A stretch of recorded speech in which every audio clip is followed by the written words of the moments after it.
আল্লাহ রাব্বুল আলামিন যখন আল্লাহর নবীকে নবুয়তের দায়িত্ব দিলেন, আল্লাহর নবী নবুয়তের দায়িত্ব পাওয়ার পর যখন মক্কার জমিনের ভিতরে ইসলামের দাওয়াতগুলো পৌঁছিয়ে দেওয়া শুরু করলো, কোরআনের দাওয়াতগুলো দেওয়া শুরু করলো, দ্বীনের দাওয়াতগুলো দেওয়া শুরু করলো, বলেন তো আবু জেহেল কি তার পক্ষে ছিল না বিপক্ষে ছিল? জোরে বলেন না কেন, পক্ষে ছিল না বিপক্ষে ছিল? আবু জেহেল সব সময় চিন্তা করত মুহাম্মদকে কেমনে থামানো যায়। আবু জেহেল সব সময় চিন্তা করত মুহাম্মদের দ্বীনকে কেমনে নিঃশেষ করা যায়। আবু জেহেল সব সময় চিন্তা করত মুহাম্মদের ইসলামকে কেমন করে নিশ্চিহ্ন করে দেওয়া যায়। কিন্তু আল্লাহ রাব্বুল আলামিন বলেন, পৃথিবীর মানুষের আরে এই ইসলামকে আমি আল্লাহ পাক রাব্বুল আলামিন নিজে দিয়েছি এবং ইসলামকে নিয়ন্ত্রণ করার দায়িত্ব আমি আল্লাহর। পৃথিবীর কোন মানুষ যদি সব মানুষ মিলে ইসলামকে নিশ্চিহ্ন করে দিতে চায়, এরপরও ইসলামকে পৃথিবীর কোন মানুষ নিশ্চিহ্ন করে দিতে পারবে না। জোরে বলুন না আল্লাহু আকবার। প্রাণের ভাইরা আমার, আবু জেহেল সব সময় আল্লাহর নবীর বিরুদ্ধাচরণ করেছে। বিরুদ্ধাচরণ করার পরেও আল্লাহর নবীর যখন দ্বীন ইসলামকে আটকাতে পারতেছিল না, আল্লাহর নবীর যখন কোরআনের বিধানকে আটকাতে পারতেছিল না, আবু জেহেল এবার চিন্তা করলো এমন করে হবে না, এমন ভাবে কাজ করলে কোনো কাজ হবে না, এমন কাজ করা লাগবে, আন্তর্জাতিক পরিমণ্ডলের সাহায্য নেওয়া লাগবে। আমি তো আর মুহাম্মদকে আটকাতে পারতেছি না, আন্তর্জাতিক পরিমণ্ডলের সাহায্য নেব। এবার আন্তর্জাতিক পরিমণ্ডলের তৎকালীন ক্ষমতাধর বাদশা ছিলেন, তৎকালীন ক্ষমতাধর বাদশা ছিলেন সিরিয়ার গভর্নর হাবিব বিন মালিক। জোরে বলুন আল্লাহু আকবার। তৎকালীন সিরিয়ার গভর্নর হাবিব বিন মালিকের কাছে চিঠি রাখলেন আবু জেহেল। ডাক দিয়ে বলতেছেন, হাবিব বিন মালিক রে, আমাদের মক্কার ভিতরে এমন একটা যুবকের আবির্ভাব হয়েছে, আমাদের মক্কার ভিতরে এমন একটা যুবক এসেছে যে যুবকটা মানুষকে ইসলামের দিকে আহ্বান করে, এক আল্লাহর কথা বলে, মানুষকে কোরআনের দিকে আহ্বান করে। এইভাবে যদি চলতে থাকে তাহলে আমাদের যে ব্যবসা বাণিজ্য, মূর্তিকে কেন্দ্র করে যে আমরা ব্যবসা বাণিজ্য করি, এই ব্যবসা আমাদের থাকবে না। ও হাবিব বিন মালিক, আমরা আপনার কাছে সাহায্য চাই, আপনি যেভাবে হোক মুহাম্মদকে নিশ্চিহ্ন করার ব্যবস্থা করে দেন। প্রাণের ভাইরা আমার খেয়াল করেন, এবার যখন চিঠি নিয়ে আবু জেহেল হাবিব বিন মালিকের দরবারে চলে গেলেন, তৎকালীন ক্ষমতাধর সিরিয়ার গভর্নর হাবিব বিন মালিক চিঠি করে ডাক দিয়ে বলতেছেন, আবু জেহেল রে, তুমি কি চাও এখন? বলে, আমরা আপনার কাছ থেকে সহযোগিতা চাই, সাহায্য চাই। এই সাহায্য এই জন্য চাই যাতে আপনি মুহাম্মদকে আটকাতে পারেন, যাতে মুহাম্মদকে আপনি নিঃশেষ করে দিতে পারেন। ওই তৎকালীন সিরিয়ায় এমন সিরিয়া ছিল যে সিরিয়া ছিল ব্যবসা বাণিজ্যের কেন্দ্রভূমি, ব্যবসা বাণিজ্যের মূলস্থল, যেখানে মক্কা থেকে যে ব্যবসা বাণিজ্য করার জন্য যত সিরিয়ায় যাইতো, সিরিয়া যদি রাস্তা বন্ধ করে দেয় তাহলে ব্যবসা বন্ধ হয়ে যাবে। কথা বলেন ঠিক কিনা? বর্তমানে যেমন ভারত, এই ভারতে আমরা কি করি? এই ভারতে আমাদের ইলিশ দেওয়া লাগে। কথা বলেন ঠিক কিনা? ইলিশ দেই না আমরা? ভারতে আমাদের ইলিশ দেওয়া লাগে। এই ইলিশ দেওয়ার পরে তাদের যদি আমরা ইলিশ দিতে দেরি করি, দেখবেন তারা বন্যার পানি ছেড়ে দেয়। যদি ইলিশ দিতে কোনো কারচুপি করি, দেখবেন পেঁয়াজের দাম বাড়ে দেয়। কারণ হলো তাদের সঙ্গে বাংলাদেশের একটা অর্থনৈতিক ব্যবস্থা রয়েছে। এই অর্থনৈতিক ব্যবস্থার কারণে, দায়বদ্ধতার কারণে আমরা ইলিশ দেই ওই ভারতে, আর ওই ভারত ইলিশের বিনিময়ে আমাদেরকে পানি দেয়। কথা বলেন ঠিক কিনা? যে পানিতে বন্যা হয়ে বাংলাদেশের অনেক জায়গা প্লাবিত হয়ে যায় মুসলমান। কথা বলেন ঠিক না ভাই? প্রাণের ভাইরা আমার, এই সিরিয়া ছিল তৎকালীন ব্যবসা বাণিজ্যের কেন্দ্র। যদি সিরিয়া ব্যবসা বাণিজ্য বন্ধ করে দেয়, মক্কা অচল হয়ে যাবে। চিঠি যখন পেলেন, ডাক দিয়ে বলতেছেন, আমি তোমাদেরকে সাহায্য করব, সহযোগিতা করব, কিন্তু এই সাহায্য সহযোগিতা করব, তুমি চলে যাও। যাওয়ার পরে যখন মক্কার ভিতরে যাবা, মক্কার ভিতরে যাবার পর একটা স্টেজ তৈরি করবা, একটা মঞ্চ প্রস্তুত করবা। এই মঞ্চ প্রস্তুত করার পরে ওই মঞ্চের উপরে দুইটা চেয়ার রাখবা। একটা হলো প্রধান অতিথির চেয়ার, যেইটাতে আমি বসবো, আর একটা হলো সভাপতির চেয়ার, যেইটাতে তুমি বসবা। আর মুহাম্মদ যখন আসবে ওকে মাটিতে বসাবো, মাটিতে বসার পর অপমান করব, অপদস্থ করব, এরপর ইসলামকে শেষ করে দেব। এবার ওই আবু জেহেল ডাক দিয়ে বলতেছেন, বাদশা, আপনি তো তাওরাতের কথা জানেন, আপনি তো ইনজিলের কথা জানেন, আপনি তো জাবুরের কথা জানেন, বাদশা, আপনি তো সব বিদ্যা আপনার জানা আছে। আর মুহাম্মদ নিজেকে নবী হিসেবে দাবি করে, এক মৌলবীকে ধরতে হলে আর এক মৌলবী লাগবে। কথা বলেন ঠিক কিনা? কথা কি আমার বুঝতে পারতেছেন? আপনারা ঠিক ধরতে পারবে না। আরেকজন হাফেজ লাগবে। একজন আলেমকে যদি ধরতে চান, তার ভুল ভ্রান্তি যদি বুঝতে চান, তাহলে আরেকজন আলেম লাগবে। তেমনি ওই সিরিয়ার গভর্নর হাবিব বিন মালেক, সে তাওরাতের জ্ঞানী, সে জাবুরের জ্ঞানী, সে ইনজিলের জ্ঞানী, আর মুহাম্মদ সাল্লাল্লাহু আলাইহি ওয়াসাল্লামের নাম ওই তিনটা কিতাবের ভিতরে আছে। আবু জেহেল বলতেছেন আপনি তো সব বিষয়ে জানেন, অতএব আপনি মুহাম্মদকে সাইজ করতে পারবেন। বলেন তো ওই হাবিব বিন মালেক কি ইসলামকে বন্ধ করতে পারবে? কথা বলেন না কেন? পারবে? পারবে না। কারণ হলো এই কোরআন কে নাজিল করেছেন বলেন তো? এই কোরআন নাজিল করেছেন আমার আল্লাহ। এর হেফাজতের দায়িত্ব আল্লাহর। পৃথিবীতে মানুষগুলো যে কোনো ভাবে হোক যদি কোরআনের আলোকে, ইসলামের আলোকে বন্ধ করতে চায়, আল্লাহ রাব্বুল আলামিন বলতেছেন এই সুইচ আমি আল্লাহর হাতে আছি। পৃথিবীর কোনো মানুষ হাজার চেষ্টার পরও কোরআনের আলোকে বন্ধ করতে পারবে না। চিৎকার মেরে বলুন আল্লাহু আকবার। প্রাণের ভাইরা আমার, আবু জেহেল ডাক দিয়ে বলেন নেতা আপনি কেমনে মুহাম্মদকে সাইজ করবেন একটু বলেন। ডাক দিয়ে বলতেছেন আবু জেহেল রে, আমি যখন মক্কার ভিতরে যাব মুহাম্মদকে তিনটা বিষয়ে প্রশ্ন করব। একটা হলো শরীয়ত বিষয়ক প্রশ্ন, 2 নাম্বার হলো মারিফাত বিষয়ক প্রশ্ন, 3 নাম্বার হলো আত্মাধিক প্রশ্ন। এই তিনটা প্রশ্ন করার পর আমি তাকে অপমান করব, অপদস্থ করব।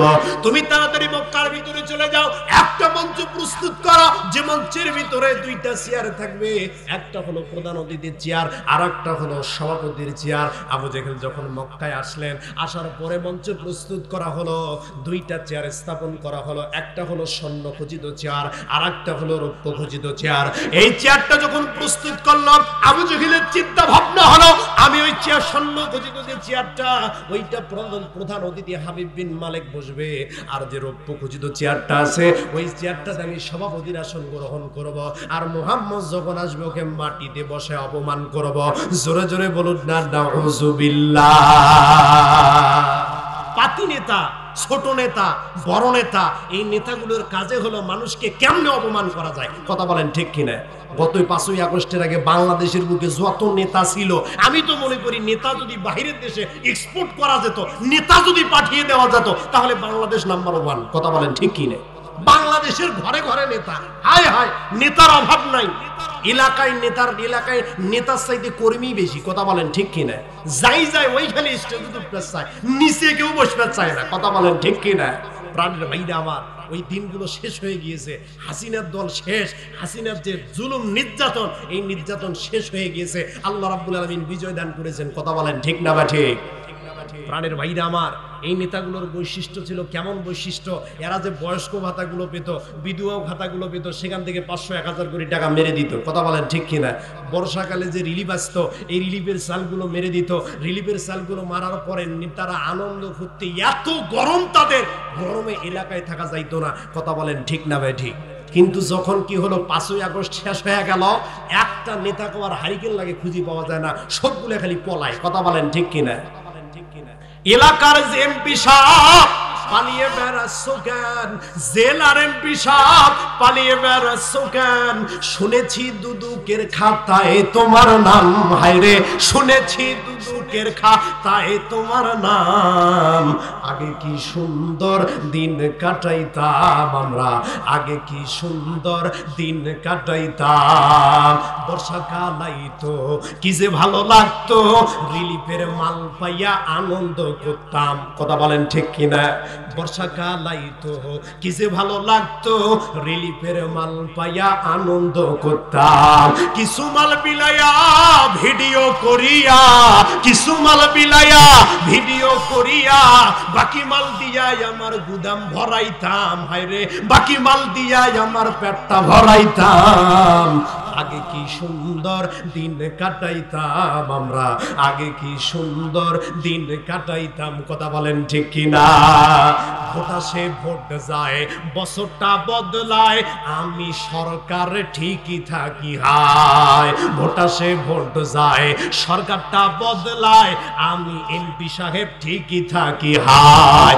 ভোটের সে দল বড়, দলের সে পেট বড়, ভোটের সে দল বড়, দলের সেম পেট বড়, তাই তো এ দল ও দল ডিগবাজি খাইতাম, হায়রে তাই তো এ দল ও দল ডিগবাজি খাইতাম। আগে কি সুন্দর দিন কাটাইতাম আমরা, আগে কি সুন্দর দিন কাটাইতাম। নারায়ে তাকবীর। প্রাণের ভাইরা আমার, আবু জেহেল মক্কার ভিতরে এসে স্টেজ প্রস্তুত করার পরে হাবিব বিন মালিক যখন চলে আসলো, অভিবাদন জানানো হলো নেতাকে অভিবাদন জানানোর পরে যখন মঞ্চের উপরে তুলে নিয়ে গেছে, মঞ্চের উপরে যাবার পরে স্বর্ণ খচিত চেয়ারে নেতাকে বসতে দিয়েছে হাবিব বিন মালিককে। রৌপ্য খচিত যে চেয়ারটা রয়েছে এই চেয়ারের ভিতরে হযরত ওই চেয়ারের ভিতরে আবু জেহেল বসছে। বসার পরে যখন সব লোকগুলো চতুর্দিক থেকে ঘিরে আছে হাবিব বিন মালিককে দেখার জন্য, মক্কার ভিতরে যতগুলো মানুষ এসেছে সবগুলো মানুষ যখন চলে আসলো, আসার পরে এবার হাবিব বিন মালিক ডাক দিয়ে বলেন, আবু জেহেল রে, এত লোক দেখতে পাচ্ছি, সেই মুহাম্মদ কোথায় যার জন্য তুমি আমাকে নিয়ে আসলা? আবু জেহেল ডাক দিয়ে বলেন, হাবিব বিন মালিক নেতা, সব লোক আপনাকে দেখার জন্য এসেছে, কিন্তু যার জন্য আপনার এই আয়োজন সেই মুহাম্মদ কিন্তু এখনো আসে নাই। কারণ হলো সব লোক কিন্তু সবখানে যায় না, কথা বলেন ঠিক কিনা? সব লোক সবখানে যায় না, দাওয়াত না দিলে আসবে না। মুহাম্মদ এমন একটা ঘাড়দেরা লোক, এই মুহাম্মদকে যদি আপনি, মুহাম্মদ এমন একটা ঘাড়দেরা লোক, ওকে যতক্ষণ পর্যন্ত ডাক না দিবেন ও ততক্ষণ পর্যন্ত আসবে না। এবার ডাক দিয়ে বলতেছেন, আবু জেহেল তাকে ডাকো, আমি তার বিচার কার্য শুরু করে দেব।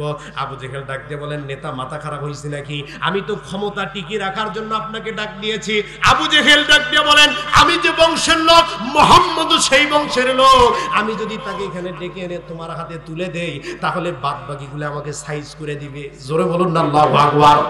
কারণ হলো আমি যে বংশের ও সে বংশের, আপনার কাছে যদি নিয়ে আসি তাহলে সে সাইজ করে দিবে। হাবিব বিন মালিক ডাক দিয়ে বলতেছেন, আবু জেহেল রে, সাইজ করার মতো কোনো বুদ্ধি নাই। কারণ হলো আমি শুধুমাত্র একা আসি নাই, 3টা প্রশ্নে যদি মুহাম্মদ পার পেয়ে যায়, এরপরও 12,000 সৈন্য নিয়ে এসেছি, ক্ষমতা প্রয়োগ করে মুহাম্মদকে আজকে শেষ করে দেব। প্রাণের ভাইরা আমার, খেয়াল করেন, আল্লাহর নবী জনাবি মুহাম্মদুর রাসূলুল্লাহ সাল্লাল্লাহু আলাইহি ওয়াসাল্লামকে ডাকার জন্য কয়েকজন সেনাকে প্রস্তুত করলেন। এবার যখন সেনারা চলে আসছে, সেনারা আসার পরে সেনারা খুঁজতে খুঁজতে মক্কার যে পাদদেশ বাইতুল হারামের কাছে আল্লাহর নবী বসে সালাত আদায় করতেছেন। চিৎকার মেরে বলুন আল্লাহু আকবার। তারা ডাক দিয়ে বলে, মুহাম্মদ রে, তোমাকে দেখার জন্য, তোমার সঙ্গে আলাপ করার জন্য, তোমার সঙ্গে বাহাস করার জন্য ওই সুদূর সিরিয়া থেকে হাবিব বিন মালিক এসেছে, তোমার সঙ্গে দেখা করতে চায়। আবু বকর ডাক দিয়ে বলেন, ইয়া রাসূলুল্লাহ, আপনি যাবেন না, ও শুধুমাত্র একা আসে নাই, 12,000 সেনা নিয়ে এসেছে। ও আপনি হযরত ওমর বলেন, ইয়া রাসূলুল্লাহ, আপনি যাবেন না, অবস্থা ভালো নয়। আল্লাহর নবী ডাক দিয়ে বলেন, ও সাহাবীরা, চিন্তা করার মতো কোনো কারণ নাই, কারণ আমি রাসূল সত্যের পথে আছি, আর যে ব্যক্তি সত্যের পথে থাকে তার কোনো চিন্তা নাই। কারণ হলো আল্লাহ রাব্বুল আলামিন তাকে নিজে সাহায্য করে। জোরে জোরে বলুন আল্লাহু আকবার। প্রাণের ভাইরা আমার, আল্লাহর নবী বললেন, তোমরা চলে যাও, আমার কিছু আল্লাহর সঙ্গে কথোপকথনের দরকার আছে। জোরে বলুন আল্লাহু আকবার। আল্লাহর সঙ্গে কথোপকথনের দরকার আছে। এইবার আল্লাহর নবী সালাতে পড়ে গেলেন, সালাতে দাঁড়িয়ে ডাক দিয়ে বলতেছেন, আল্লাহ আমাকে ডাক দিয়েছে, আজকে যদি সিরিয়ার গভর্নরের কাছে আমি হেরে যাই, কিয়ামত পর্যন্ত কোনো মানুষ আর ইসলামের কথাগুলো উড্ডীন করতে পারবে না। ও আল্লাহ, কাজ করে বাবু দেওয়ার কোনো সেনাবাহিনী নাই, আমাকে সাইজ করার জন্য 12,000 সেনা নিয়ে এসেছে। আল্লাহ গো, দয়া করে মায়া করে আমার মনের ভিতরে এমন একটা হক দিয়ে দেন, আমার মনের ভিতরে এমন একটা চিন্তা দিয়ে দেন, যে চিন্তার কারণে আমরা কি করব, আপনার ওই 12,000 সৈন্যের বিরুদ্ধে যেন আমি জয় লাভ করতে পারি। বলুন তো আল্লাহ পারে কি পারে না? জোরে বলেন, পারে কি পারে না? আল্লাহর নবী জনাবি মুহাম্মদুর রাসূলুল্লাহ সাল্লাল্লাহু আলাইহি ওয়াসাল্লাম যখন ওই স্টেজের দিকে যাচ্ছেন, সব লোক চুপ করে দাঁড়িয়ে আছে। হায় আল্লাহ, মুহাম্মদ আসতেছে, কোন লোক তাকবীর দিল না, কোন লোক অভিবাদন জানালো না। কিতাবের ভিতরে আসছে, আল্লাহর নবী যখন যাচ্ছেন সব লোকগুলো জায়গা করে দিচ্ছে। জোরে বলুন আল্লাহু আকবার। আল্লাহর নবী সামনের দিকে যাচ্ছেন, মঞ্চের দিকে যাচ্ছেন, সব লোকগুলো জায়গা করে দিচ্ছে। সবার মাথার মধ্যে একটাই মাত্র চিন্তা, কি যে হয়, কি যে হয়। এবার যখন আল্লাহর নবী যাচ্ছেন। আল্লাহর নবীকে দেখা মাত্রই ওই সিরিয়ার গভর্নর হাবিব বিন মালিক নিজের চেয়ার থেকে দাঁড়িয়ে গেছে। জোরে বলুন না আল্লাহু আকবার। হাবিব বিন মালিক যখন নিজের চেয়ার থেকে দাঁড়িয়ে গেছে, দাঁড়ানোর পরে এবার আবু জেহেল পিছনে বসে আছেন, মনে মনে চিন্তা করতেছেন আল্লাহর নেতা তো দাঁড়িয়ে গেছে, আমার আর বসে থাকা যায় না। কথা বলেন ঠিক কিনা? নেতা যদি দাঁড়ায় যায় আর কর্মীর বসে থাকার সুযোগ নাই। এবার যখন হাবিব বিন মালিক দাঁড়ায় গেছে, আবু জেহেলও দাঁড়ায় গেছে। আল্লাহর নবী যখন চলে গেলেন, আল্লাহর নবী যাবার পরে এবার ডাক দিয়ে বলতেছেন মুহাম্মদ রে, তুমি উপরের দিকে চলে আসো। আল্লাহু আকবার বলেন। তুমি উপরের দিকে চলে আসো। এবার যখন আল্লাহর নবী স্টেজের উপরে চলে গেলেন, হাবিব বিন মালিক নিজের চেয়ারটা ছেড়ে দিয়ে আল্লাহর নবীকে বলতেছেন আপনি ওই স্বর্ণখচিত চেয়ারে বসে যান। আবু জেহেল মনে মনে চিন্তা করতেছে আল্লাহ করতে চাইলাম কি, হলোটা কি? এবার চিন্তা করতেছে যেহেতু আমার নেতা চেয়ার ছেড়ে দিয়েছে, আমার তো আর চেয়ারে থাকা যায় না। এবার আবু জেহেল আস্তে আস্তে সরে যায়, ওই হাবিব বিন মালিক রৌপ্যখচিত চেয়ারে বসে, আর আবু জেহেল গিয়ে মাটিতে বসে বলল, জোরে জোরে বলুন না আল্লাহু আকবার। যেই আল্লাহ প্রধান অতিথির চেয়ারে সিরিয়ার গভর্নরকে সরিয়ে আল্লাহর নবীকে বসাতে পারে এবং সভাপতির চেয়ার থেকে আবু জেহেলকে মাটিতে বসাতে পারে, ওই আল্লাহ এখনো আছে না নাই? জোরে বলেন না কেন আপনারা? ওই আল্লাহ এখনো আছে না নাই? আল্লাহ যদি চান তাহলে মুসলমানদেরকেও বিজয় দান করতে পারবেন। কথা বলেন ঠিক না ঠিক? এই আওয়ামী লীগ সরকার বাংলাদেশ জামাত ইসলামকে নিষিদ্ধ করেছিল। কথা বলেন না কেন আপনারা?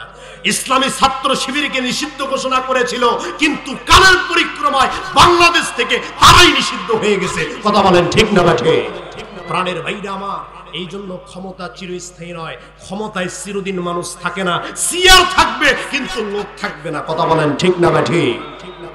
এই দিন কায়েমের আন্দোলন এটা সহজ বিষয় নয়। এই দিন কায়েমের আন্দোলন করতে গিয়ে নবী মুসা শান্তি থাকতে পারে নাই, নবী ঈসা শান্তি থাকতে পারে নাই, নবী ইব্রাহিম শান্তি থাকতে পারে নাই, নবী নূহ শান্তি থাকতে পারে নাই, নবী মুহাম্মদ শান্তি থাকতে পারে নাই। যারা এই দিন কায়েম করতে গিয়েছেন, নিজের জীবন দিয়েছেন, রক্ত দিয়েছেন, ত্যাগ করেছেন, তিতিক্ষা করেছেন, নিজের জীবনকে উৎসর্গ করেছেন, আল্লাহ তখন তাদেরকে সান্ত্বনা দিয়ে বলেছিল আলা ইন্না নাসরুল্লাহি করিব। তোদের জীবন যাবে, রক্ত যাবে, তোদের মাল যাবে, সন্তান যাবে, নিজের জীবনটা পর্যন্ত চলে যাবে।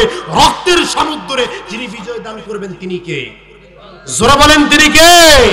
সুতরাং আমাদের হতাশ হওয়া যাবে না, কষ্ট পাওয়া যাবে না, চিন্তা করা যাবে না। আল্লাহ রাব্বুল আলামিন আমাদেরকে সৃষ্টি করেছেন মুসলমান জাতিকে, আল্লাহ রাব্বুল আলামিন নিজে বিজয় দান করবেন। মুসলমান চিৎকার মেরে বলুন আল্লাহু আকবার।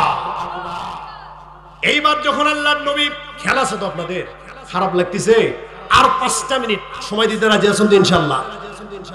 আল্লাহর নবী জনাবে মুহাম্মদুর রাসূলুল্লাহ সাল্লাল্লাহু আলাইহি ওয়াসাল্লামকে যখন স্বর্ণখচিত চেয়ারে বসালেন, প্রধান অতিথির চেয়ারে যখন আল্লাহর নবী বসলো, আবু জেহেলের চেয়ারে যখন হাবিব বিন মালিক বসছে, এবার আবু জেহেল কানে কানে এসে বলেন, নেতা এটা কেমন কাজ করলেন? আমি তো মুহাম্মদকে নিচে বসে অপমান করতে চেয়েছিলাম, কিন্তু আপনি তো তাকে প্রধান অতিথির চেয়ারে বসলেন। এবার হাবিব বিন মালিক ডাক দিয়ে বলেন, কাছে টেনে অপমান করব? জোরে বলুন না নাউজুবিল্লাহ। কাছে বসে অপমান করব? এবার ডাক দিচ্ছেন হাবিব বিন মালিক, প্রশ্ন করা শুরু করে দিলেন, ও মুহাম্মদ, তুমি যে নিজেকে নবী হিসেবে দাবি করো, শুনলাম তুমি নাকি এই মক্কার জমিনে নিজেকে নবী হিসেবে দাবি করো, এটা কি সত্য কথা নাকি? এবার ওই আল্লাহর নবী ডাক দিয়ে বলেন, হাবিব বিন মালিক রে, আমি তো নিজেকে নবী হিসেবে দাবি করি না, আল্লাহ রাব্বুল আলামিন আমাকে নবুয়তের দায়িত্ব দিয়েছেন। জোরে বলুন না সুবহানাল্লাহ। আমি তো নিজেকে নবী হিসেবে দাবি করি না, আল্লাহ আমাকে নবুয়তের দায়িত্ব দিয়েছেন। বলে কোথায় পেয়ে দায়িত্ব? এবার আল্লাহর নবী কুরআনুল কারীমের আয়াত তিলাওয়াত করতেছেন। আল্লাহর নবী ডাক দিয়ে বলেন, ওয়ালাকাদ বাআসনা ফি কুল্লি উম্মাতি রাসূলান আনি ইবুদুল্লাহ ওয়াস্তানিবুত তাগুত। আল্লাহর নবী বলতেছেন, অবশ্যই আমি প্রত্যেক জাতিতে একজন রাসূল প্রেরণ করেছি, যে রাসূল প্রেরণ করলাম তোমরা আল্লাহর ইবাদত করো। কার ইবাদত করবা? জোরে বলুন না কেন, কার ইবাদত করবা? নবীদেরকে দায়িত্ব দিয়েছে তোমরা আল্লাহর ইবাদত করো, মানুষকে আল্লাহর ইবাদতের জন্য ডাকো। এরপরে আল্লাহর নবী বলতেছেন তাগুতকে পরিহার করো। এই জন্য আল্লাহ আমাকে নবুয়তের দায়িত্ব দিয়েছেন। তুমি যে বললা আমি নবুয়ত দাবি করি, আমি দাবি করি না, আল্লাহ আমাকে নবুয়তের দায়িত্ব দিয়েছেন। এবার ডাক দিয়ে বলেন মুহাম্মদ রে, তুমি যে আল্লাহর কথা বলো, এই আল্লাহর পরিচয় একটু আমাদেরকে জানায়া দাও। এই আল্লাহর পরিচয় একটু আমাদেরকে জানায়া দাও। কোন আল্লাহ তোমাকে ইবাদত করার জন্য বলেন? এবার আল্লাহর নবী জনাবে মুহাম্মদ রাসূলুল্লাহ সাল্লাল্লাহু আলাইহি ওয়াসাল্লাম কোরআনুল কারীমের সূরা ইখলাস তেলাওয়াত করলেন। জোরে বলুন আল্লাহু আকবার। সূরা ইখলাস তেলাওয়াত করার পর যখন আল্লাহর পরিচয় দিলেন, এবার ডাক দিয়ে বলেন মুহাম্মদ রে, তুমি যে বক্তব্যগুলো দিয়েছো, এই বক্তব্যগুলো তাওরাত, জাবুর এবং ইনজিলের ভিতরেও আমি পড়েছি। সুবহানাল্লাহ বলেন। এবার ডাক দিয়ে বলেন মুহাম্মদ রে, তোমাকে তিনটা প্রশ্ন করব তিন দিক থেকে। একটা হলো শরীয়তের প্রশ্ন, দুই নম্বরে হলো মারিফতের প্রশ্ন, তিন নম্বর হলো আত্মাদিক প্রশ্ন। এই তিনটা প্রশ্ন আমি তোমাকে করতে চাই। এবার ডাক দিয়ে বলেন মুহাম্মদ রে, প্রথম প্রশ্ন হলো আল্লাহ রাব্বুল আলামিন যত নবীকে পাঠিয়েছেন, মুসা আলাইহিস সালামকে মুজিজা দান করেছিলেন লাঠি। লাঠি যদি জমিনে ছেড়ে দিত সাপ হয়ে যেত। এই মুজিজা মুসা আলাইহিস সালামকে দান করেছিলেন। আবার ঈসা আলাইহিস সালামকে মুজিজা দান করেছিলেন। মুহাম্মদ রে, তুমি যদি নবী হও তাহলে তোমাকেও তো আল্লাহ মুজিজা দান করেছেন। ওই যে আকাশের চাঁদটা দেখা যায়, ওই চাঁদটা যদি আঙ্গুলের ইশারায় দ্বিখণ্ডিত করে দিতে পারো, আমি বিশ্বাস করব তুমি নবী। এই প্রশ্ন যখন করছে, আবু জেহেল পেছন থেকে কানে কানে বলেন, নেতা এগুলো প্রশ্ন করিয়েন না, মুহাম্মদ এগুলোতে ফার্স্ট। জোরে বলুন না আল্লাহু আকবার। ও নেতা এগুলো প্রশ্ন করেন না, মুহাম্মদ এগুলোতে ফার্স্ট। বলে কেমনে? আমি কিছুদিন পূর্বে মুহাম্মদ সাল্লাল্লাহু আলাইহি ওয়াসাল্লামের নিকট একটা আটি নিয়ে গিয়েছিলাম। আটি নিয়ে যাওয়ার পরে বলেছিলাম, মুহাম্মদ রে বলো তো আমার হাতের ভিতরে কি দেখা যায়? বলে আপনার হাতের ভিতরে একটা আটি। বলে এই আটি থেকে যদি খেজুর গাছ হয়, আর সেই খেজুর গাছে যদি খেজুর ধরে, ওই খেজুর যদি আমাকে খাওয়াইতে পারো, তাহলে আমি বিশ্বাস করব তুমি নবী। জোরে বলুন আল্লাহু আকবার। আল্লাহর নবী যখন ওই খেজুর গাছটা নিলেন, আল্লাহর কাছে বলেন তো খেজুরের আটি থেকে গাছ নির্মাণ করতে আল্লাহ পারেন কি পারেন না? জোরে বলেন পারেন কি পারেন না? আল্লাহর নবী যখন আল্লাহর কাছে বললেন, আল্লাহ যে পরীক্ষা দিয়েছে, আল্লাহর আদেশ একটা গাছ হয়ে যাও। গাছ হয়ে গেল, খেজুর হলো। খেজুর যখন আবু জেহেলের হাতে দিয়েছে, এবার আবু জেহেল ডাক দিয়ে বলতেছেন, তুমি যে এত বড় জাদুকর আমি তো আগে জানি নাই। নাউজুবিল্লাহ বলে। ওয়াদা দিয়েছিল যদি খেজুর খাওয়াইতে পারো ইসলাম গ্রহণ করব। যখন খাওয়ালো তখন বলে তুমি জাদুকর। তার মানে হলো সমাজের ভিতরে এরা হলো মুনাফিক। কথা বলেন ঠিক কিনা বেঠিক? মুনাফিকের বৈশিষ্ট্য হচ্ছে এরা ওয়াদা দিলে ওয়াদা ভঙ্গ করে না। তেমনি ভাবে আমাদের ওই 5ই আগস্টের আগে কিছু নেতা ছিল, এদের বক্তব্য ছিল, কেমন বক্তব্য ছিল? আমার যদি ভোটে তুলতে পারেন রাস্তাঘাট কালভার্ট সব করে দেব, এলাকার ভিতরে গরিব থাকবে না। যখন ভোটে তুললেন, যখন ক্ষমতায় গেল, ওই সংসদে ঢাকাতে ওই সংসদে ঢোকে আর আসি বাসার ঢোকে, গ্রামে আর আসে না। কথা বলেন ঠিক না বাজে? এই জন্য প্রাণের ভাইরা আমার, এরা হলো মুনাফিক। ওয়াদা দিয়ে যারা ওয়াদা ভঙ্গ করে, এটা মুনাফিকের অন্যতম বৈশিষ্ট্য। কথা বলেন ঠিক না ঠিক? আবু জেহেল ডাক দিয়ে বলেন, নেতা এমন প্রশ্ন করেছেন যে প্রশ্নে মুহাম্মদ ফার্স্ট। ডাক দিয়ে বলতেছেন, এবার আল্লাহর নবী ডাক দিয়ে বলেন, তুমি যে আমাকে প্রশ্ন করেছো, এই প্রশ্নের উত্তর দেওয়ার আগে আমি 2 রাকাত সালাত আদায় করতে চাই। জোরে বলুন আল্লাহু আকবার। কারণ হলো আল্লাহ রাব্বুল আলামিন নিজে বলেছেন, ইয়া আইয়ুহাল্লাযীনা আমানুস্তাঈনু বিস-সাবরি ওয়াস-সালাতি ইন্নাল্লাহা মা'আস সাবিরিন। জোরে জোরে বলুন আল্লাহু আকবার। বলেছেন, ইয়া আইয়ুহাল্লাযীনা আমানুস্তাঈনু বিস-সাবরি ওয়াস-সালাহ। কোন সাহায্য যদি চাও, দুইটা মাধ্যম দিয়ে আল্লাহর কাছে সাহায্য চাও। একটা হলো সালাত, আর একটা হলো ধৈর্য। আল্লাহর নবী যখন সালাত পড়ে ডাক দিয়েছেন, আল্লাহ গো দয়া করে মায়া করে এমন একটা প্রশ্ন করেছে যে প্রশ্নের উত্তর দেওয়ার মতো ক্ষমতা আমার নাই। যদি আপনি আমাকে সাহায্য না করেন, আল্লাহ দয়া করে মায়া করে আপনি আমাকে সাহায্য সহযোগিতা করেন, যাতে ওই আসমানের চাঁদটা আমি দ্বিখণ্ডিত করতে পারি। এবার আল্লাহ রাব্বুল আলামিন ওহী নাযিল করে ডাক দিয়ে বলেন, নবী আবার এমন প্রশ্ন করেছে যেটা ক্ষমতা আপনার নাই, কিন্তু আমি আল্লাহর আছি। তাড়াতাড়ি স্টেজের উপরে চলে যান, আপনার আঙ্গুলটা শাহাদাত আঙ্গুলটা আকাশের দিকে তুলে, আঙ্গুল তুলতে দেরি হবে, চাঁদ দ্বিখণ্ডিত হতে দেরি হবে না। চিৎকার মেরে বলুন আল্লাহু আকবার। আল্লাহর নবী যখন ওই হাতটা উপরে তুললেন, ডাক দিয়ে বলতেছেন আল্লাহর আদেশে চাঁদ দ্বিখণ্ডিত হয়ে যাও। এবার যখন হাতটা আঙ্গুলটা শাহাদাত আঙ্গুল আকাশের দিকে তুলছে, চারটা দ্বিখণ্ডিত হয়ে গেছে। জোরে বলুন আল্লাহু আকবার। দ্বিখণ্ডিত হয়ে দুই পাশে পড়ে গেছে, মাঝখানে অন্ধকার। সেনাবাহিনীর লোকেরা বলতেছেন, ইয়া রাসূলুল্লাহ, বুঝতে পারলাম আপনি প্রথম প্রশ্নে পাশ করেছেন, দয়া করে মায়া করে চারটা আবার একত্রিত করে দেন। আল্লাহর নবী দোয়া করলেন, চারটা একত্রিত হয়ে গেল। বর্তমান বিজ্ঞান যখন ওই চাঁদের দেশে গেল, চাঁদের দেশে যাওয়ার পরে তারা লক্ষ্য করে দেখতেছেন চাঁদের ভিতরে এখন একটা ফাটা চিহ্ন দেখা যায়। তারা যখন দুনিয়াতে আসলো, আসার পর ইসলামিক স্কলারকে প্রশ্ন করলো, ও ইসলামিক স্কলার, ইসলাম এই ব্যাপারে কি বলে? এবার ডাক দিয়ে বলতেছেন, ইসলাম এই ব্যাপারে জানায়া দেয় যে আল্লাহর নবী 1450 বছর আগে আঙ্গুলের ইশারায় চাঁদ দ্বিখণ্ডিত হয়েছিল। ইসলাম প্রমাণ করেছে। আপনি সূরা কমার খোলেন, খবরের ভিতরে আল্লাহ রাব্বুল আলামিন আলোচনা করেছেন। এবার ওই বিজ্ঞানীগুলো পুরোপুরি বিশ্বাস করে নিল, আহারে আল্লাহর কোরআন কোনোদিনও মিথ্যা বলতে পারে।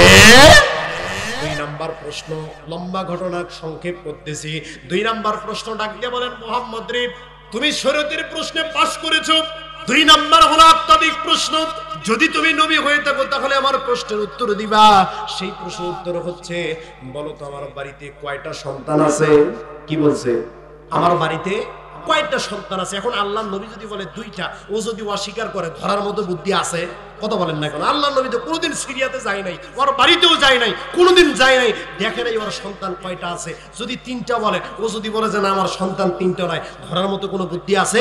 আল্লাহর নবী এবার ডাক দিয়ে বলতেছেন, আমি প্রশ্নের উত্তর দেব, কিন্তু তার আগে আমি আপনাকে প্রশ্ন করতে চাই। জোরে বলুন আল্লাহু আকবার। বললেন, কি প্রশ্ন করতে চাও? প্রশ্নটা হলো, আমি যে প্রশ্নের উত্তর দেব, এই প্রশ্নের উত্তর যদি সঠিক হয়, ও 12,000 সৈন্য শুনে রাখো, তোমরা তাওরাতকে স্বীকার করো, তোমরা জাব্বুরকে স্বীকার করো, ইনজিলকে স্বীকার করো। আমার ভাই মুসার উপরে তাওরাত নাজিল হয়েছে, ঈসার উপরে নাজিল হয়েছে, আমি হলাম তার জাতি ভাই।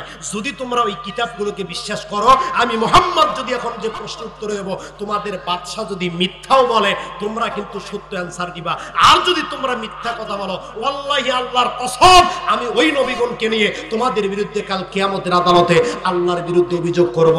তোমরা আমাকে ওয়াদা দাও, বলো তো তোমরা সত্য কথা বলবা কিনা? জোরে বলুন আল্লাহু আকবার।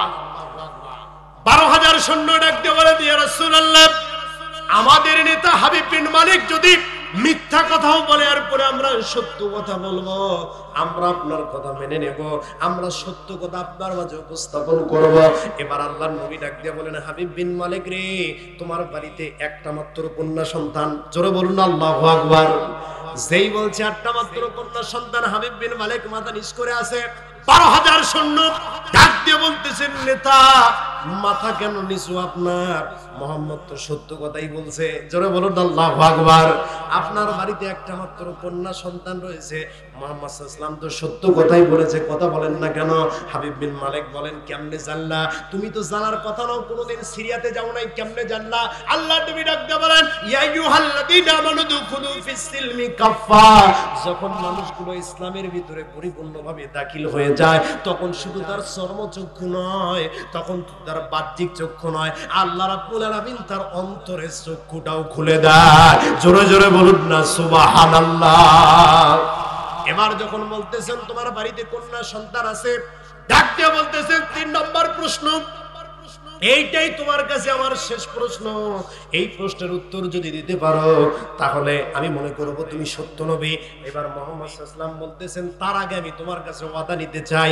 তোমার 2টা প্রশ্নের উত্তর দিয়েছি, 2টা প্রশ্নের উত্তরে সঠিক দিয়েছি, 3 নম্বর প্রশ্নের উত্তর দেব, কিন্তু তার আগে আমাকে কথা দিতে হবে, যদি আমি 3 নম্বর প্রশ্নের উত্তর দিতে পারি, তাহলে তোমাকে কালেমা পড়ে মুসলমান হতে হবে। জোরে বলুন আল্লাহু আকবার।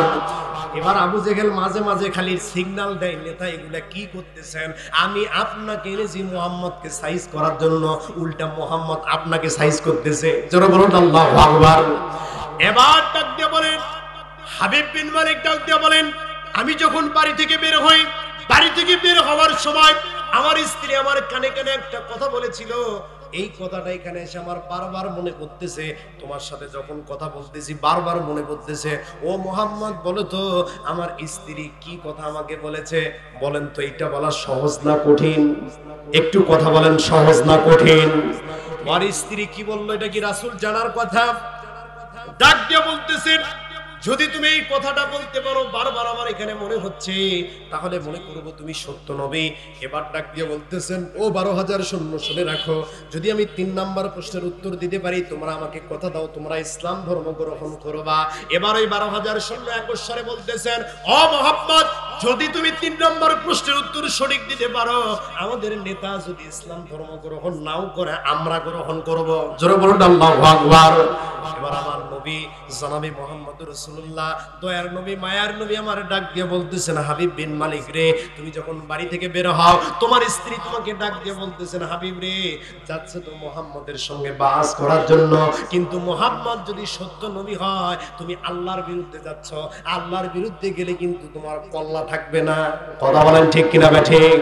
ওই মক্কার ভিতরে যাচ্ছ, আল্লাহর বিরুদ্ধে, রাসূলের বিরুদ্ধে যাচ্ছ, যদি মুহাম্মদ সত্য নবী হয়, তোমার কল্লা কিন্তু টিকবে না। অতএব কি দরকার, যদি আল্লাহর নবী সত্য নবী হয়, তাহলে আমি স্ত্রী হিসেবে তোমাকে বললাম, তুমি তার হাতে কালেমা পড়ে মুসলমান হয়ে যেও। জোরে বলুন না সুবহানাল্লাহ। শুধুমাত্র মুসলমান হওয়া তা নয়, আমাদের বাড়িতে যে কন্যা সন্তান আছে, ল্যাংড়া সন্তান, জন্ম হওয়ার পরে হাঁটতে পারে না, কথা বলতে পারে না, প্রতিবন্ধী একটা কন্যা সন্তান আমাদেরকে দান করেছে। ও হাবিব রে, যদি সত্য নবী হয়, তার কাছ থেকে একটু দোয়া নিয়ে আসবা। আমার মন ডেকে বলে, যদি মুহাম্মদ সত্য নবী হয়ে থাকে আর যদি দোয়া করে, তাহলে আল্লাহ পাক রব্বুল আলামিন তার দোয়ার কারণে আমাদের কন্যা সন্তানটাকে সুস্থ করে দিবে। সুবহানাল্লাহ পড়ে। এবার যখন আল্লাহর নবী প্রশ্নের উত্তর দিচ্ছেন, হাবিব বিন মালিকের চোখ দিয়ে টপ টপ করে পানি পড়তেছে। ডাক দিয়ে বলেন, মুহাম্মদ রে, এসেছিলাম তোমাকে সাইজ করার জন্য। আসলে আল্লাহ আমাকে একটা কন্যা সন্তান দান করেছে, যে সন্তানটা জন্মের পরে হাঁটতে পারে না, উঠতে পারে না, বুঝতে পারে না। অতএব এই সন্তানটাকে আমি আমার স্ত্রী বলেছে, আমি যেন কালেমা পড়ে মুসলমান হয়ে যাই। এবার চুপ করে দাঁড়িয়ে আছে, সমস্ত মঞ্চ নীরবতা পালন করতেছে। আবু জেহেল খালি আশপাশ করতেছি, এটা কি করলাম? এনেছিলাম ইসলামকে নিশ্চিহ্ন করার জন্য, আর এখন তো ইসলাম আরো জোরে হচ্ছে। জোরে বলুন আল্লাহু আকবার। আমি এনেছিলাম মুহাম্মদকে হত্যা করে ইসলামকে নিশ্চিহ্ন করে দেব, কিন্তু এখন তো দেখতেছি সব লোক ইসলাম ধর্ম গ্রহণ করতেছে। কারণ আল্লাহর নবী যখন আল্লাহর নবীর উপরে কোরআন নাজিল করলেন, আল্লাহ খেয়াল করেন, আল্লাহর নবীর উপরে যখন কোরআন নাজিল করা হলো, আল্লাহর নবী ডাক দিয়ে বলেন, আল্লাহ, আমি তো মানুষ, এই মানুষ হওয়ার পরে কোন ভাষা দিয়ে, কেমন ভাবে কোরআনের কথাগুলো মানুষদের সামনে উপস্থাপন করব, আল্লাহ এই বিষয়টা কোরআনের ভিতরে জানিয়ে দিয়েছেন। আল্লাহ রাব্বুল আলামিন বলেন, উদউ ইলা সাবিলি রাব্বিকা বিল হিকমাতি ওয়াল মাউইজাতিল হাসানা ওয়াজাদিলহুম বিল্লাতি হিয়া আহসান ইন্না রাব্বাকা হুয়া আ'লামু বিমান দাল্লা আন সাবিলিহি ওয়া হুয়া আ'লামু বিল